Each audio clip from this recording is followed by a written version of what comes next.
اور اس میں اللہ تبارک و تعالی نے فرمایا کہ تم روزے رکھو۔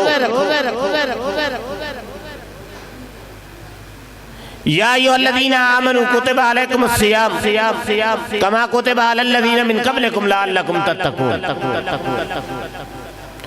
کہ تم پر روزہ فرض کر دیا گیا ہے۔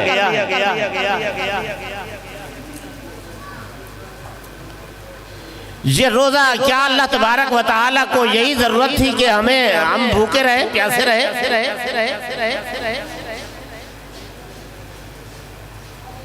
اور یہ پہلے میں آپ کو بتا دوں کہ ہماری یہ شریعت، یہ قرآن حکیم آخری کتاب جو ہے، یہ انسان کی فطرت پر ہے۔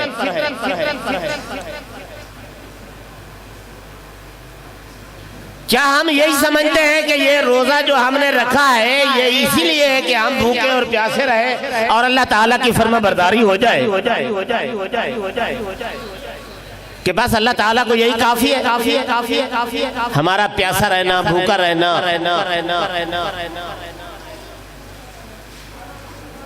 مقصد یہ نہیں ہے کہ ہم بھوکے اور پیاسے رہیں۔ انسان کے خون کے اندر وہ توانائی، وہ قوت موجود ہے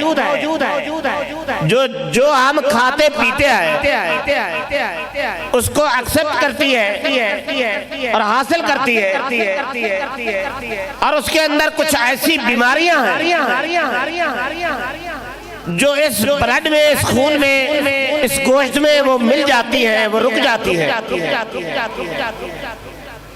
انسان اگر کچھ عرصے کے لیے ذاتی طور پر اگر پیاسا اور بھوکا رہے تو اس کے لیے، اس کی صحت کے لیے یہ اچھا ہے۔ اور اس جسم کے اندر ایک فوج ہے جو تمہارے جسم کی حفاظت کرتی ہے۔ تم نیند کرتے ہو، تمہیں پتا ہے اس جسم کی حفاظت کیا کرتی ہے، جو باہر سے کسی بیماری کو اندر نہیں آنے دیتی۔ جب ہم روزہ نہیں رکھتے، نہ رکھیں گے تو وہ فوج میں کمزوری پیدا ہوتی ہے، ان جراثیموں میں کمزوری پیدا ہوتی ہے، وہ ڈھیلے پڑ جاتے ہیں، باہر کی جو شعاعیں آتی ہیں، باہر کی جو بیماریاں ہیں وہ داخل ہو جاتی ہیں۔ اس میں سے کیا ہوتا ہے؟ دل کا اٹیک ہوتا ہے، پھیپھڑوں کی بیماریاں ہوتی ہے، یرقان کی بیماری، یرقان کے جراثیم ہوتے ہیں، گردے فیل ہو جاتے ہیں، اور ہر چیز کو کچھ انسان کو بھوکا اور پیاسا رہنے کی ضرورت تھی تو اللہ تعالیٰ نے شروع سے ہی، اور ہماری اس امت کے لیے نہیں اور پہلی امتوں کے لیے بھی یہی تھا کہ تم روزہ رکھو، وہ بھی روزہ رکھو۔ ہمارے اور تمہارے لیے کیا ضرورت، کیا آسانی تھی؟ ہمارے لیے یہی آسانی ہے کہ وہ مغرب کے بعد جب سو جاتے تھے، نیند آ جاتی تھی، ان کا روزہ ہو جاتا تھا۔ ہمارے لیے یہ ہے کہ ہم روزہ رکھتے ہیں اور صبح تک اس کو یعنی کہ آسانی سے اپنی زندگی کھا پی سکتے ہیں، سو جائے ٹھیک ہے، اٹھ جائے ٹھیک ہے۔ اگر ہمارے لیے یہی کچھ ہوتا تو ہمارے لیے وہ مشکل ہو جاتا جس طرح پہلے امتوں کے لیے تھا، ہمارے لیے تو آسانی ہوگی۔ اور یہ دیکھیں کہ ہم نے اس روزے کی کیا قدر کی، اپنی ذات کی، اپنے جسم کی کتنی حفاظت کی، اور اسی حفاظت کے لیے کتنی اہتمام کیا۔ اللہ تبارک و تعالی نے فرمایا یہ فرض ہے تم پر، اگر نہیں رکھو گے تب اس کی مثالیں بھی کچھ موجود ہیں۔ انسان خودکشی کرتا ہے، خودکشی کر کے مر جاتا ہے نا، زندگی تو اس نے اپنی ختم کی ہے نا، ہمیں تو کوئی نقصان نہیں دیا، مر گیا، لیکن اللہ تعالیٰ کو کوئی نقصان دیا ہے اس نے؟ کچھ بھی نہیں۔ اللہ تعالیٰ نے فرمایا اس کی کوئی بخشش نہیں ہے، اس کی کوئی معافی نہیں ہے۔ اس نے اللہ کی دی ہوئی زندگی کا کفر کیا ہے. دوسرا، اللہ تبارک و تعالیٰ اپنے بندے کی خوشنودی کو پسند کرتے ہیں. اللہ کو پسند تھا، اللہ تعالیٰ نے زندگی دی اس کو، اس نے اپنی زندگی ختم کی تو اللہ تعالیٰ نے فرمایا یہ عبدی جانمی. ایک آدمی ہے، اس کے پاس مال ہے، اس کی زکوٰۃ دینا چاہتا ہے. اللہ تعالیٰ کو ضرورت ہے کہ وہ کسی سے زکوٰۃ لے. اگر میں غریب آدمی ہوں، شیخ محترم کے پاس مال ہے، اگر اس کو حکم ہوا اصول کے مطابق اور اس نے اس کو حکم ہوا کہ مجھے زکوٰۃ دے، اور میرے اعمال کی وجہ سے اور میری کمزوری کی وجہ سے مجھے غربت دی گئی اور اس کو مال دیا گیا تو اس کا کچھ تقویٰ تھا، اس کی کچھ اللہ تعالیٰ کو محبوبیت تھی کہ اللہ تعالیٰ چاہتے ہیں کہ یہ مال شیخ صاحب کے پاس زیادہ ہونا چاہیے. اللہ کیا چاہتے ہیں؟ اس کے پاس مال زیادہ ہونا چاہیے. اگر یہ زکوٰۃ نہ دیں گے، اگر یہ زکوٰۃ نہ دیں تو اللہ مجھے بھی دے سکتا تھا نا اپنی طرف سے. ہے کوئی اللہ کے خزانے میں کوئی کمی؟ سوال پیدا ہوتا ہے نا. اللہ کے خزانے میں کوئی کمی نہیں ہے، اللہ مجھے بھی دے سکتا تھا. اللہ شیخ صاحب کو جتنی وہ زکوٰۃ دینی تھی اس کا اتنا ہی کام ہی کر دیتا تھا. نہیں، یہ زکوٰۃ دینے سے مال دگنا چگنا ہوتا ہے، زیادہ ہو جاتا ہے. اور اللہ چاہتے ہیں کہ مال زکوٰۃ دینے والا جو ہے اس کا مال زیادہ ہو، وہ زکوٰۃ نہیں دیتا. جب نہیں دیتا تو اس کا سوال کیا ہوگا، اس کے مسئلہ کیا ہوگا کہ اس کے مال میں کمی ہو جائے گی اور برکت ختم ہو جائے گی اور مال ضائع ہو جائے گا. ضائع ہونا اللہ کو پسند نہیں ہے کہ اس کے مال میں کمی ہو، وہ خود بخود کمی کرنا چاہتا ہے. اس لیے اللہ تعالیٰ فرماتے ہیں اس کے لیے کوئی معافی نہیں. اللہ کو ضرورت نہیں ہے تیرے مال کی، تیری بھوک اور پیاس کی اللہ کو ضرورت نہیں ہے. اور روزہ رکھنا تیرے جسم کی ضرورت ہے. اللہ فرماتے ہیں اجر میں دیتا ہوں، اپنے جسم کی خود حفاظت کر. اور اس کے علاوہ اور بھی بہت سے مسائل ہیں کہ اللہ تعالیٰ نے فرمایا جو بیمار ہے، جو مسافر ہے، وہ روزہ نہ رکھے، اس کے بعد کرے. اس کی وجہ ماہ رمضان تو گزر گیا ہے نا، رمضان شریف تو گزر جائے گا نا، روزے دوبارہ. یعنی جسم کو ابھی بھی ماہ رمضان کی تعداد کی روزے کی ابھی بھی ضرورت ہے. جب تک روزے مکمل نہیں ہوں گے، تیری صحت یابی مکمل نہیں ہوگی، اللہ تجھ پر خوش نہیں ہوں گے. ایک تو ظاہری مسئلہ ہے نا کہ روزہ ہے اور روزہ رکھنا ہے، زکوٰۃ دینی ہے، خیرات کرنی ہے، یہ تو ایک فطرتی عمل ہے. یہ تو ظاہری ہے نا.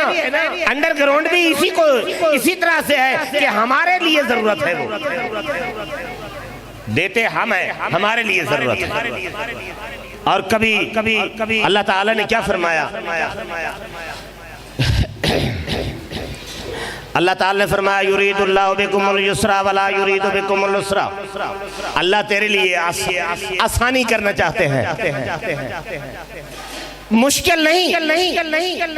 یعنی روزہ رکھنا، پیاسا رہنا، بھوکا رہنا اور یہ انداز روزے کا جتنی بھی ہے سارے کا سارا جو ہے، یہ سارے کا سارا تیرے جسم کو ضرورت تھی، اللہ تیرے لیے آسانی کرنا چاہتا ہے تو اللہ کی رحمت کا انکار کرتا ہے، کفر کرتا ہے.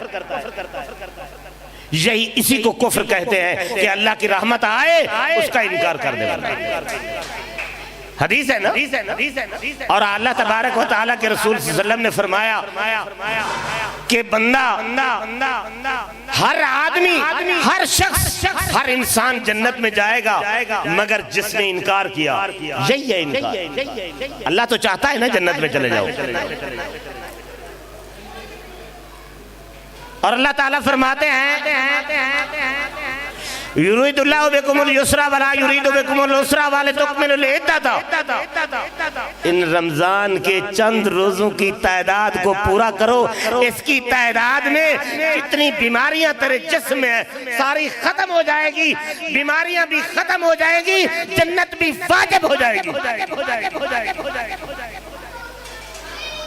اور فرمایا آگے کہ فرمایا وَلِتُكْمِلُوا الْعِدَّةَ وَلِتُكَبِّرُوا اللَّهَ عَلَىٰ مَا هَدَاكُمْ وَلَعَلَّكُمْ تَشْكُرُونَ۔ اور تب بھی تجھے پتہ چلے گا کہ کسی کا روزہ افطار کرانا ہے، جیسے مشائخ نے اور شیخ عبداللہ سبحانی صاحب نے اور بھائی ابراہیم صاحب نے آج تمہاری خدمت کے لیے اہتمام کیا ہے، تمہیں انسانیت کا پتہ چلے گا، تمہیں پتہ چلے گا کسی کی خدمت کرنی ہے، کوئی رشتہ دار ہے، کوئی ہمسایہ ہے، اور کسی کی خدمت کر کے انسانیت کا ایک تقاضا ہے، اور یہی یقینی بات ہے انسان کسی کو کہتے ہیں کہ کسی دوسرے کی خدمت کرے۔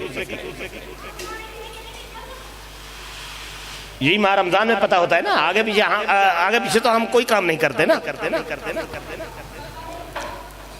اور اللہ تبارک و تعالی نے فرمایا یہ روزہ ایسی چیز ہے کہ یہ تمہارے لیے ایک انعام ہے، ایسا انعام ہے کہ تم اس کو سارے سال کے لیے اپنے جسم کی بیماریوں کو دور کر کے اور ایسی قوت کو سٹور کر سکتے ہو جو سارا سال تمہارے کام آئے، سارا سال۔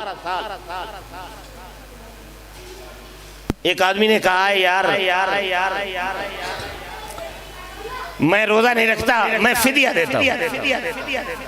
فدیہ بھی ہے نا، فدیہ بھی ہے نا، قرآن مجید میں اللہ تعالی نے فرمایا کہ فدیہ بھی دے سکتے ہو۔ اور پتہ ہے کون فدیہ دے سکتا ہے؟ وہ آدمی فدیہ دے سکتا ہے جو زندگی سے ناکارہ ہو چکا ہے، اب اس کے چانس نہیں ہے، اللہ دے دے تو وہ مالک ہے، خالق ہے، لیکن چانس نہیں ہے اس کا، اب اتنی بوڑھا ہو چکا ہے کہ وہ اس کے لیے جوانی نہیں آ سکتی، پھر روزہ نہیں رکھ سکتا، وہ فدیہ دے سکتا ہے۔ اتنی علیل ہو چکا ہے، اس کی بیماری ظاہر کر چکی ہے، زندگی میں شفا یاب نہیں ہوگا، وہ فدیہ دے سکتا ہے۔ یہ نہیں ہے کہ تو دکان پر نہیں جا سکتا، تیرے لیے مشکل ہے، تو فدیہ دے دے۔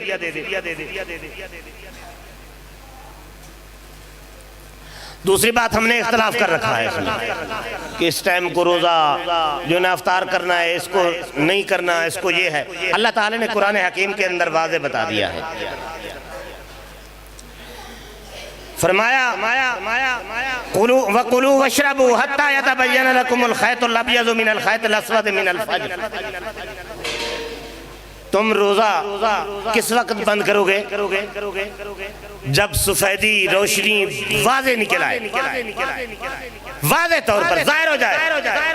مشرق سے صبح صادق، صبح دو ہوتی ہے، ایک صبح صادق ہوتی ہے، ایک صبح کاذب ہوتی ہے۔ صبح کاذب جو ہے نا، دیہات میں جاؤ گے نا آپ کو پتہ چلے گا کہ وہ ایک روشنی ہے اوپر نیچے سے نکلتی ہے، اس طرح وہ روشنی اس طرف نکلتی ہے، اور دوسری روشنی اس طرح نکلتی ہے، پورے آسمان میں پھیل جاتی ہے۔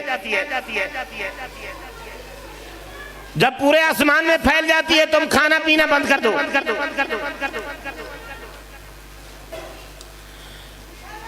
تو اللہ تبارک و تعالی نے اسی مسئلے کو واضح کر دیا ہے قرآن حکیم کے اندر، جب روشنی کھل جائے، واضح ہو جائے اور سفیدی آسمان میں پھیلنے لگ جائے، تم اپنا روزہ بند کر دو۔ آج کل ایک رسم ہے، کلولی کر لی، روزہ بند کر دیا۔ کیا کر لی؟ کلولی کر لی، روزہ بند کر دیا۔ ابھی سارے کھا رہے ہیں، رات ہے، ابھی آدھی رات ہے یا 3 بجے ہے، کچھ بھی ٹائم ہے، اور وہ کھانے پینے کے لیے اس کو یہ کیا ہے ضرورت ہے، ابھی وہ ایک اچھی چیز آ گئی ہے، وہ کھانا چاہتا ہے، وہ کھا سکتا ہے۔ روزہ اس کا بند تب ہوگا جب وقت ہوگا، وقت سے پہلے روزہ نہیں بند ہو سکتا۔ اگر کلولی کر لی، نیت کر لی، نیند کر لی، کچھ بھی کر لیا، روزہ تیرا تب فرض ہوگا، جب بند ہوگا، جب وہ روشنی نکلے گی۔ روشنی نکلنے کے بعد بھی اگر تو کچھ کھا پی رہا ہے، تیرے آگے ہے، تو یاد کر لینا اور وہ بھی اپنا کھا پی لینا اور خوشی سے۔ اور نبی علیہ السلام نے فرمایا یہ ہے بات کہ میری امت اس وقت تک خیر پر رہے گی جب سحری آخر تک کرتی رہے گی اور افطاری جلدی کرے گی۔ افطاری جلدی کرنا یعنی وقت سے پہلے افطاری نہیں ہوتی، وقت سے پہلے روزہ توڑنا ہوتا ہے۔ جب سورج غروب ہو جائے، وقت مکمل ہو جائے اور وہ رات شروع ہو جائے، سورج غروب ہو جائے، اس سے جلدی کرنا کہ روزہ افطار کر لو۔ یہ ہے تمہاری بھلائی، اور آخر تک کھانا کھاتے پیتے رہنا اگر مل جائے۔ سحری کے بغیر روزہ مت رکھنا، کیونکہ اگر کوئی خاص مجبوری ہو تو وہ اور بات ہے، ورنہ سحری کرنا بھی ایسے سمجھے جیسے واجب ہے۔ اگر کوئی چیز مل جائے، چاہے پانی کا گھونٹ بھی مل جائے، سحری کرنا لازمی ہے۔ اللہ سے دعا ہے اللہ تعالی ہم سب کو نیک عمل کی توفیق عطا فرمائے، روزہ کی قدر کرنے کی توفیق عطا فرمائے، روزہ کے فلسفے کو سمجھنے کی توفیق عطا فرمائے۔ اللہ ہم سب کو اور ایسے عمل کرنے کی توفیق عطا فرمائے جو اللہ تبارک و تعالیٰ کو اور اللہ کے محبوب کو پسند ہو۔ اب مفصل خطاب ہوگا شیخ عبدالوہاب بلوچ صاحب کا، اور آپ کے سامنے خطاب کریں گے۔